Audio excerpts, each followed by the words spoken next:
Après avoir pris Katana dans la matinée, le M23 s'est emparé de l'aéroport de la localité de Kavumu, situé à une trentaine de kilomètres de la capitale provinciale. Sa prise se serait faite sans résistance. Des images publiées sur les réseaux sociaux et localisées à Kavumu laissent toutefois entendre des coups de feu. Le M23 a ensuite continué son avancée et est entré à Bukavu. Sur ces images amateurs, ces soldats sont filmés arrivant sur la place du 24, la place principale de la cité.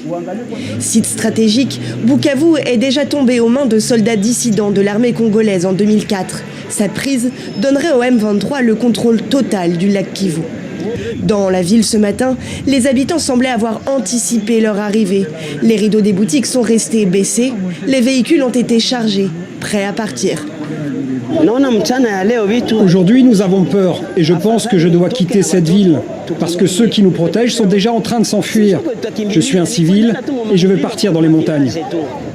Selon une source sécuritaire, les forces armées congolaises et les troupes burundaises déployées dans la région se seraient repliées vers le sud-ouest de Bukavu, en direction de la frontière avec le Burundi.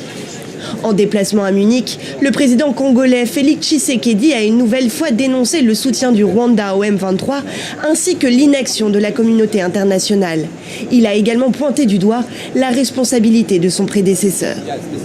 Je n'ai absolument pas l'impression que l'opposition qui a pris les armes, qui a fomenté avec le Rwanda ce coup contre la République est dans son bon droit. D'ailleurs, la preuve, c'est que les vrais commanditaires se cachent. Et le vrai commanditaire de cette opposition, c'est mon prédécesseur, c'est Joseph Kabila. Mais il ne l'avoue pas, il n'assume pas ses actions.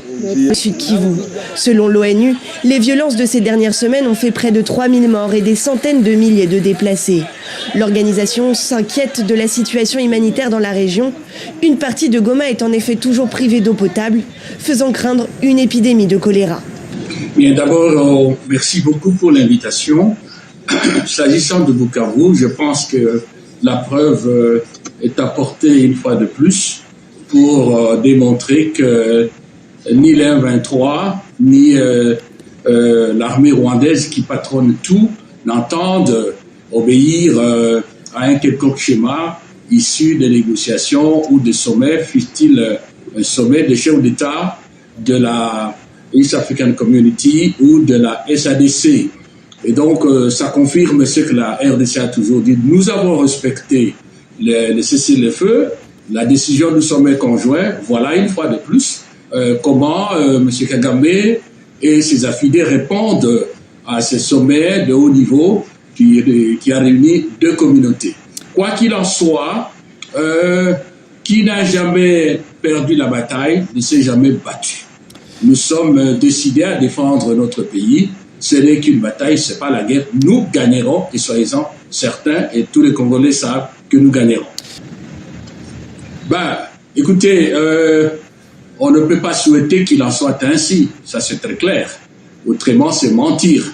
Mais encore une fois, c'est une raison de plus pour nous pousser à nous rassembler autour de nos forces armées, autour du chef de l'État, autour des institutions de la République et continuer la mobilisation populaire. Et je crois que le peuple va gagner, quoi qu'il en soit. Quoi qu'il en soit.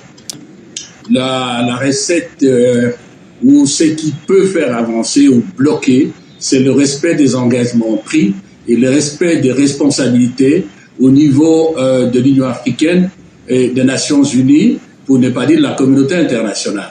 Ce qui peut et ce qui fera, je dis bien fera, bloquer tout cela, c'est les efforts au niveau de la République, au niveau de notre peuple, et ça viendra. En tout cas, j'en ai la conviction. Encore une fois, ce n'est qu'un épisode qui va vite passer et nous sommes engagés. Nous n'allons pas nous laisser faire. C'est une phase très importante, un combat décisif dans l'histoire de notre pays pour nous affirmer comme nation, comme État souverain et comme un pays qui protège, un peuple qui protège ses droits, dont l'intégrité territoriale et la souveraineté de notre État.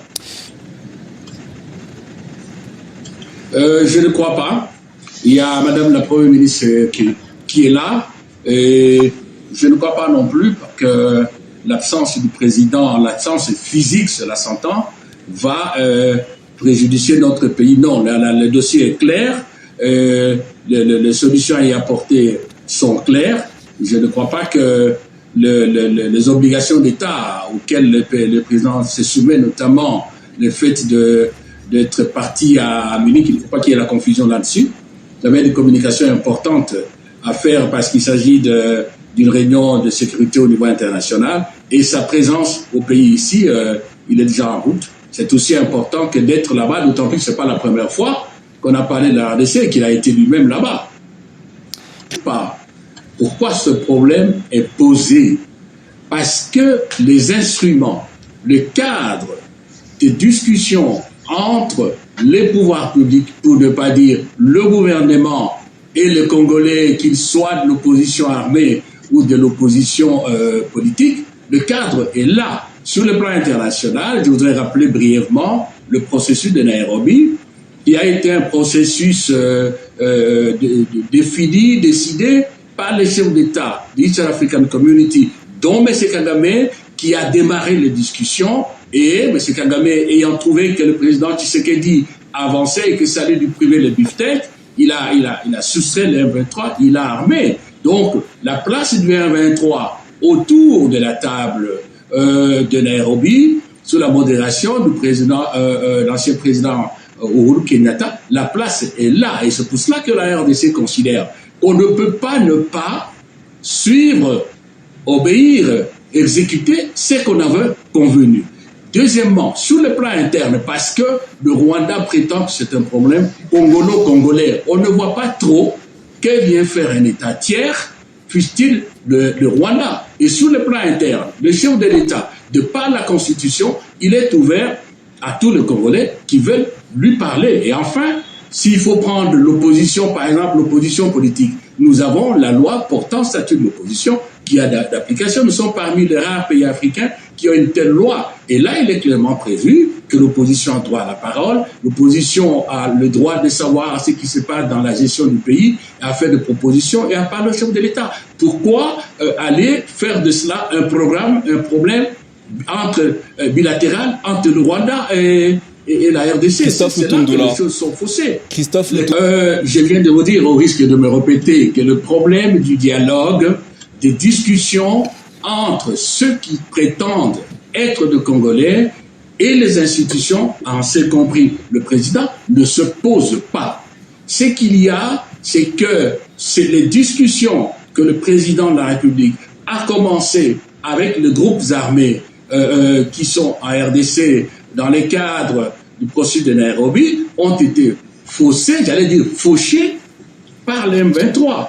Qu'est-ce qui empêche que le président Uhuru, et c'est ce que je propose d'ailleurs, reconvoque, invite toutes les parties à ce processus pour que nous allions à Nairobi 5 et on verra s'il y a une volonté de discuter. Mais pourquoi doit-on lier, et c'est là aussi le problème du sommet, le dernier sommet du 8 à Tanzanie, pourquoi doit-on lier cette question interne à un problème de relations bilatérales avec le Rwanda? Merci. Le Rwanda de mobilisation, tout est là. Donc, il n'y a pas un problème qui se pose. Même l'épiscopat, ce qu'il faut faire au niveau de l'épiscopat,